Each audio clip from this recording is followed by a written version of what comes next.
चला आज आपण पाहणार आहोत विरामचिन्ह। त्यातलं आपलं पहिलं विरामचिन्ह आहे पूर्णविराम। पूर्णविराम नावामध्येच त्याचा अर्थ आहे पूर्ण।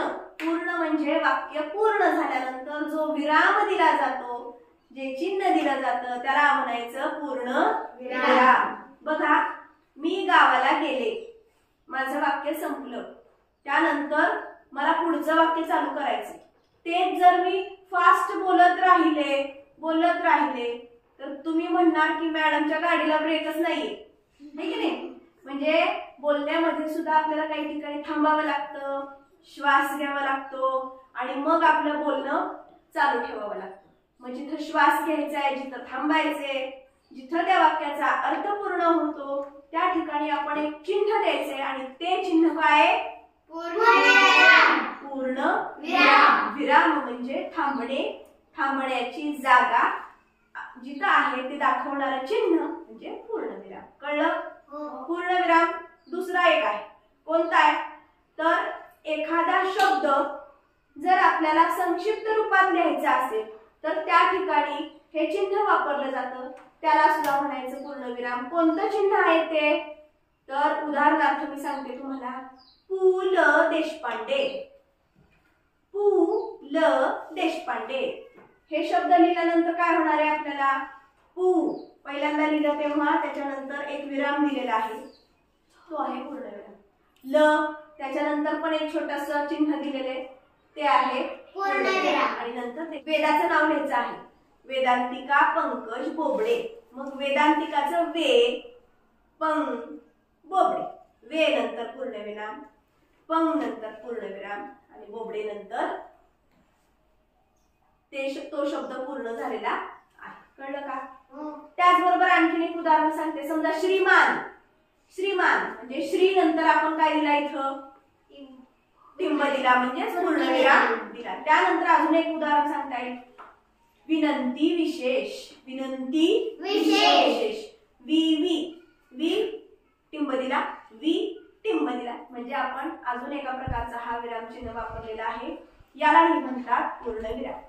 कळला पूर्णविराम? चला आता पुढचं आपण चिन्ह बघणार आहोत। पुढचं चिन्ह आहे प्रश्नचिन्ह। प्रश्नचिन्ह, प्रश्नचिन्ह म्हणजे काय? या सुद्धा चिन्हाच्या शब्दातच अर्थ आहे प्रश्न। जिथं आपण प्रश्न विचारला आहे ते वाक्य पूर्ण झाल्यानंतर पूर्णविराम न देता हे चिन्ह द्यायचं, हे चिन्ह आहे प्रश्नचिन्ह। तुझं नाव काय? प्रश्नचिन्ह। तू कुठं राहतोस? प्रश्नचिन्ह।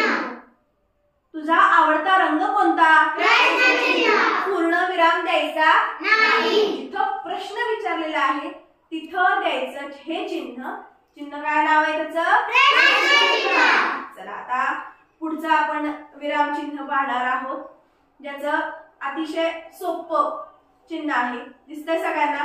हे चिन्ह आहे उद्गारवाचक चिन्ह। उद्गारवाचक चिन्ह काय या चिन्हाचं वैशिष्ट्य तर आपले हावभाव, आपल्या मनातल्या भावना, मग त्या भीतीच्या असू द्या, आश्चर्यचकित वाटलेला आहे तर त्या भावना, किंवा आपण घाबरलेलो आहे, एकदम बोललं जातं त्यावेळी जे शब्द वापरले जातात त्या ठिकाणी हे चिन्ह वापरतात, त्याचं नाव आहे उद्गारवाचक चिन्ह।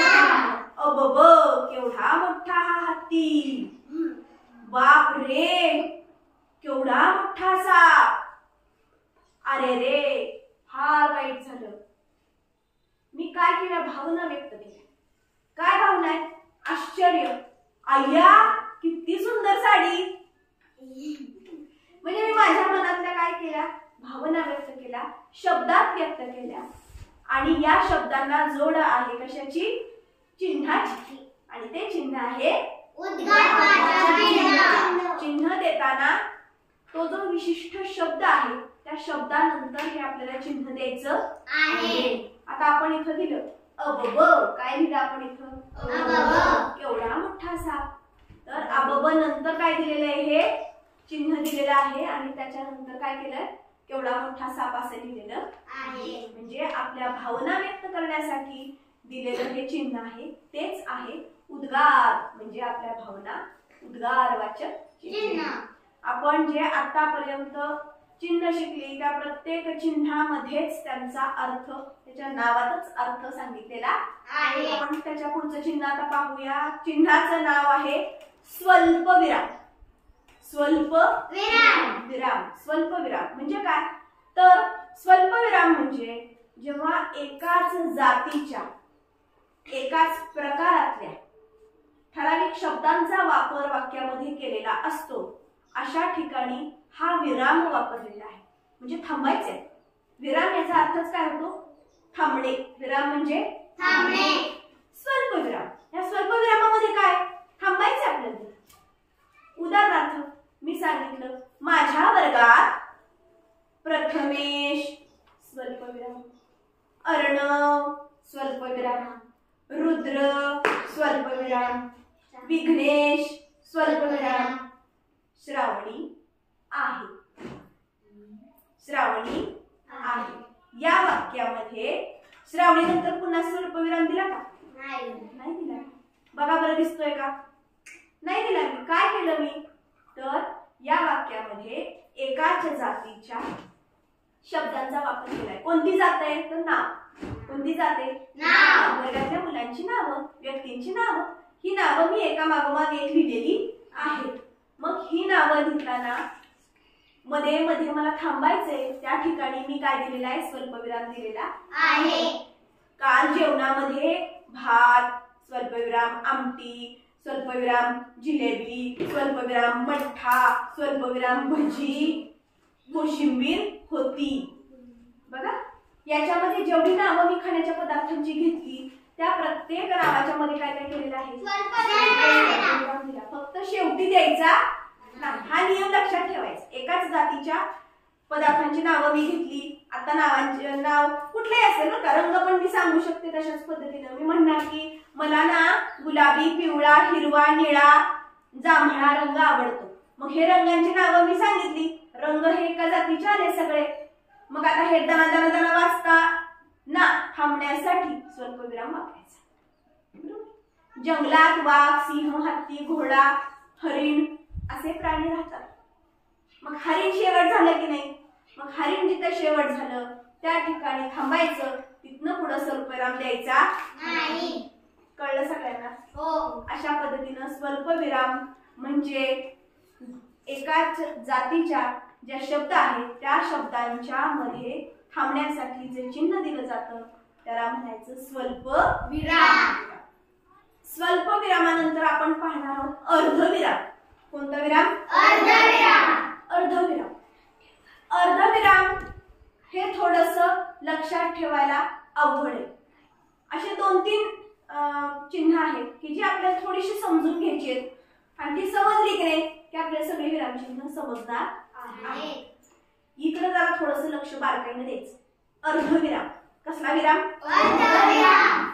बघा, विराम चिन्हामध्ये याच्यामध्ये असे 2 टिपके काढले. खाली स्वल्पविराम काढलाय, वरती काय केलेलं आहे? विराम चिन्ह म्हणजे पूर्ण विरामासारखा डॉट दिलेला आहे. बरोबर आहे? मग आता काय हे कधी वापरायचं? हे खूप सोपं आहे. म्हटलं तर खूप सोपं आहे. जेव्हा 2 वाक्य आपल्याला जोडायची आहेत, जेव्हा 2 वाक्य आपल्याला जोडायची आहेत, त्या 2 वाक्य जोडताना आपल्याला या ठिकाणी हे चिन्ह वापरायचं आहे. 2 वाक्य पण जोडू शकतो आणि 2 शब्द सुद्धा जोडू शकतो. या दोन्ही ठिकाणी आपल्याला हा अर्धविराम वापरायचा आहे. अर्धविराम वापरायचा आहे. पण आपण हे 2 वाक्य जेव्हा जोडतो तेव्हा बऱ्याचदा विशिष्ट प्रकारचा शब्द वापरतो. त्याच्यामध्ये आणि वापरतो, किंवा वापरतो, परंतु वापरतो. असे शब्द ज्या शब्दाला म्हणतात उभयान्वयी अव्यय. काय म्हणतात? उभयान्वयी अव्यय. तर अशा शब्दांचा वापर ज्या ठिकाणी केलेला आहे त्या ठिकाणी आपण अर्धविराम हे चिन्ह द्यायचं आहे. बघा, 2 वाक्य वापरलेली. समजा, गड आला पण सिंह गेला. गड आला पण सिंह गेला. मग या पणच्या आधी कुठलं चिन्ह दिलं मी? अर्धविराम. कोणतं चिन्ह दिलं मी? अर्धविराम. लक्षात घ्या, अर्धविराम म्हणजे 2 वाक्य जोडण्यासाठी जे उभयान्वयी अव्यय वापरले जाणारे किंवा, पण, परंतु, आणि हे जे शब्द वापरलेले आहेत त्याच्या आधी हे अर्धविराम द्यायचं आहे. लक्षात राहील का? अजून एक उदाहरण सांगते. श्रावणी चौथीत आहे पण ही शिष्यवृत्तीला बसली नाही. श्रावणी चौथीत आहे पण ती शिष्यवृत्तीला बसली नाही. श्रावणी शिष्यवृत्तीत आहे हे वाक्य झालं. पुढचं वाक्य पण या शब्दाने जोडलेलं आहे आणि त्यानंतर आपण लिहिलेलं आहे शिष्यवृत्तीला बसली नाही. ही दोन वाक्य जोडली की नाही आपण? कशाला जोडली आपण ही दोन वाक्य? अर्धविराम. पण त्याच्या आधी पण हा शब्द घातलाय. कोणता शब्द घातलाय? पण. अर्धविराम हे थांबण्याची जागा सांगतं, जोडण्याची जागा सांगतं, पण जोडत नाही. शब्द लक्षात ठेवा. अर्धविराम हे चिन्ह आहे, हे चिन्ह आहे, हे शब्द नाही. विराम म्हणजे थांबणे. विराम म्हणजे थांबणे. प्रत्येक चिन्हाचा अर्थ आहे. तो अर्थ कुठं थांबायचा आहे, कसे उच्चार करायचे, कशा भावना दाखवायच्या, काय वाटतं, काय तिथं आपल्याला दिसणार आहे, त्या वाक्यातून आपल्याला काय बोध घ्यायचा आहे, हे सगळं सांगतं. फक्त चिन्ह, त्या चिन्हाला म्हणायचं विराम चिन्ह. काय म्हणायचं? विराम चिन्ह. खूप सोप्या भाषेत सांगायचं तर थांबायची जागा, भावना व्यक्त करण्याची जागा, ही जागा दाखवण्याचं हे चिन्ह काम करत असतं. त्याला म्हणायचं विराम चिन्ह. ठीक आहे, कळलं? अर्धविराम कळला का तुम्हाला? अर्धविराम कुठं वापरायचा म्हणून सांगितलं? जिथं वाक्य जोडलेलं असतं तिथं. पण वाक्य जोडण्यासाठी जे शब्द वापरलेले आहेत ते कुठले कुठले सांगितले? पण, परंतु, आणि, किंवा असे उभयान्वयी शब्द. चला पुढचं चिन्ह पाहणार आहोत. अवतरण चिन्ह. अवतरण चिन्ह बघा, अवतरण चिन्हामध्ये दोन प्रकार आहेत बरं का. हे आहे आपलं एकेरी अवतरण चिन्ह आणि आता दुसरं दिसतंय ते दुहेरी अवतरण चिन्ह. एकेरी अवतरण चिन्ह म्हणजे एकदाच काढलेलं दिसतंय का? आणि दुहेरी अवतरण चिन्ह म्हणजे दोन वेळा काढलेलं चिन्ह आहे, त्याला म्हणायचं दुहेरी अवतरण चिन्ह. पण एवढं सोपं नाही, थोडासा विचार करायला लावणारे चिन्ह. एकेरी अवतरण चिन्ह कधी वापरायचं आणि दुहेरी अवतरण चिन्ह कधी वापरायचं ते पाहूया. बघा, एकेरी अवतरण चिन्ह जेव्हा आपल्याला वापरायचे त्यावेळी एखाद्या मोठ्या व्यक्तीनं बोललेलं वाक्य असतं, ते वाक्य लिहिण्यासाठी एकेरी अवतरण चिन्ह वापरायचं आहे. बघा बरं, एखाद्या मोठ्या व्यक्तीनं, उदाहरणार्थ गांधीजी म्हणाले चले जाओ. गांधीजी म्हणाले चले जाओ. हे वाक्य लिहिताना अवतरण चिन्ह आपण काय देणार आहोत? एकेरी अवतरण चिन्ह. एकेरी अवतरण चिन्ह. त्याचबरोबर जेव्हा आपल्याला ब्रीदवाक्य सांगायचे, भारताचे ब्रीदवाक्य आहे सत्यमेव जयते, बरोबर आहे? हे सत्यमेव जयते कशात लिहिलेले? एकेरी अवतरण चिन्ह. जेव्हा एखादं आपल्याला ब्रीदवाक्य सांगायचे, एखाद्या व्यक्तीच्या तोंडचे वाक्य की जे फार महत्वाचे आहे किंवा त्याचं ते विशिष्ट मत, विचार व्यक्त केलेले आहेत, असं सांगताना मोठ्या व्यक्तीच्या तोंडच्या वाक्यांसाठी म्हणून एकेरी अवतरण चिन्ह वापरतात. कळलं? आता पुन्हा पुढचं सांगते मी. दुहेरी अवतरण चिन्ह. दुहेरी अवतरण चिन्ह ते आपल्यासाठी. दुहेरी अवतरण चिन्ह कोणासाठी आहे? आपल्यासाठी. खूप सोपं. प्रथमेश म्हणाला मी आज शाळेत येणार नाही. मग मी आज शाळेत येणार नाहीये कशात लिहिलेलं आहे? दुहेरी अवतरण चिन्ह. श्रावणी म्हणाली मी आज लाल ड्रेस घातला. श्रावणी म्हणाली दुहेरी अवतरण चिन्ह. दुहेरी अवतरण चिन्ह. मॅडम म्हणाल्या उद्या अर्धीच शाळा आहे. मॅडम म्हणाल्या दुहेरी अवतरण चिन्ह. तुम्ही, मी, सगळे साधी साधी मुलं, साधी साधी कोणी साधं वाक्य आपण तोंडचं, आपल्या तोंडचं वाक्य जेव्हा असेल त्यावेळी दुहेरी अवतरण चिन्ह वापरायचं. कोणतं? दुहेरी अवतरण चिन्ह. कळलं का? दुहेरी अवतरण चिन्ह कधी वापरायचं ते? आता कन्फ्युजन करायचं नाही. अवतरण चिन्हामध्ये दोन प्रकार मी सांगितले. कुठलं पहिलं सांगितलं? एकेरी अवतरण चिन्ह कधी वापरायचं? मोठे माणसे बोलत असतात तेव्हा. जेव्हा मोठ्या माणसाच्या तोंडचं एखादं वाक्य आहे, चले जाओ, मैं तुम्हें झाशी नहीं दूंगी, व्हेरी गुड, झाशीच्या राणी मैं तुम्हें झाशी नहीं दूंगी, किंवा तुम मुझे खून दो मैं तुम्हें आजादी दूंगा, सुभाषचंद्र बोसांच्या तोंडचं वाक्य. हे जे वाक्य आहेत महत्वाची आहेत, तिथं एकच द्यायचं, एकच. तिथं काय द्यायचा? एकच अवतरण चिन्ह. आणि तुम्ही मी बोललो साधं एखादं वाक्य, कळलं? अवतरण चिन्हाचा प्रकार कळला. तर शेवटचं अवतरण चिन्ह पाहणार आहोत, संयोग चिन्ह. संयोग म्हणजे जोडणे. संयोग म्हणजे जोडणे. जेव्हा दोन छोटीशी वाक्य, दोन शब्द एकमेकांना जोडलेले असतात, त्या ठिकाणी हे छोटस चिन्ह वापरतात, त्याला म्हणायचं संयोग चिन्ह. एकसारखे शब्द असले तरी पण हे आपण चिन्ह देऊ शकतो. मी तुम्हाला त्यासाठी 2-3 उदाहरणं सांगते. बघा, व्यवहार करताना नफा तोटा पाहावा. नफा तोटा हे जे मी शब्द वापरले त्यातला नफा आणि तोटा ह्याच्यामध्ये काय दिलेलं आहे? संयोग चिन्ह. त्याला काय म्हणायचं? संयोग चिन्ह.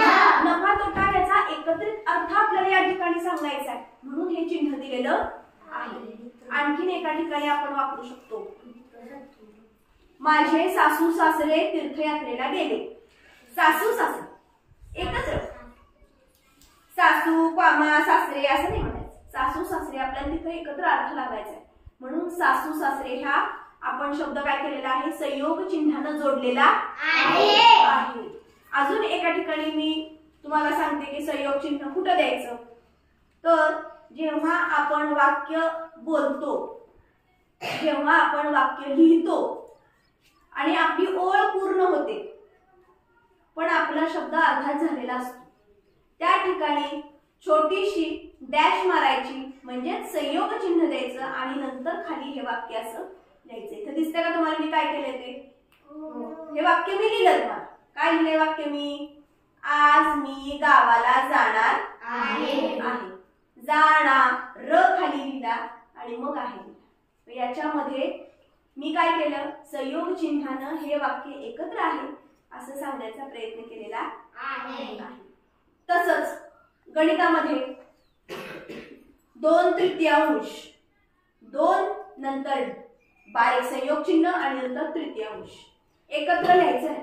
2/3 असे काही शब्द असतात की जिथं आपल्याला हे संयोग चिन्ह वापरावं लागतं. त्याचबरोबर तू माझ्या मागे मागे येऊ नकोस. मागे मागे म्हणजे काय? मागे डॅश मागे म्हणजे मागे संयोग चिन्ह मागे. दोन एकत्र करण्यापेक्षा सेपरेट दाखवल्यामुळं त्यांचा एकत्रित अर्थ लागला आपल्याला. अशा पद्धतीनं आपण आज वेगवेगळी विरामचिन्ह कुठं वापरायची, विराम कुठं घ्यायचा, कसा घ्यायचा, या चिन्हांच्या माध्यमातून शिकलेलो आहोत.